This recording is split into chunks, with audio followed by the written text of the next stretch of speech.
قرآن مجید میں سورہ بنی اسرائیل کی 80 نمبر آیت میں اللہ رب العزت نے دعائے مصطفیٰ کو بیان کیا۔ وہ دعا کیا ہے؟ جب آقا کریم ہجرت کر کے مکہ سے مدینہ جا رہے تھے تو حضور نے دعا کی، باری تعالیٰ وَاجْعَلْ لِي مِن لَّدُنْكَ سُلْطَانًا نَصِيرًا، مولا مجھے اپنی بارگاہ سے مددگار عطا فرما۔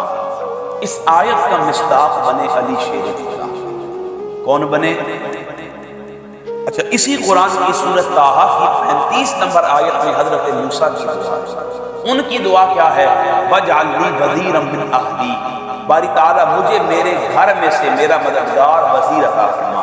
اس آیت کے مصداق بنے حضرت ہارون علیہ السلام۔ سامعین محتشم جان لیجئے، یہ دونوں رب کے رسولوں کی دعائیں ہیں، یہ دونوں اولو العزم پیغمبروں کی صدائیں ہیں کہ وہ رب کی بارگاہ میں سوال کر رہے ہیں۔ حضرت موسیٰ التجا کرتے ہیں، باری تعالیٰ وَاجْعَلْ لِي وَزِيرًا مِّنْ أَهْلِي، مجھے میرے گھر میں سے میرا مددگار وزیر عطا فرما۔ حضور دعا کرتے ہیں وَاجْعَلْ لِي مِن لَّدُنْكَ سُلْطَانًا نَصِيرًا، مولا مجھے اپنے گھر سے مددگار عطا فرما۔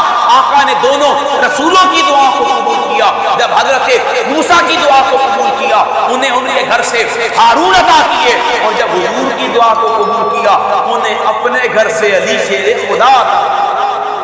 انہیں اپنے گھر سے، یہی وجہ تھی علی کعبے میں پیدا ہوئے۔ کیوں؟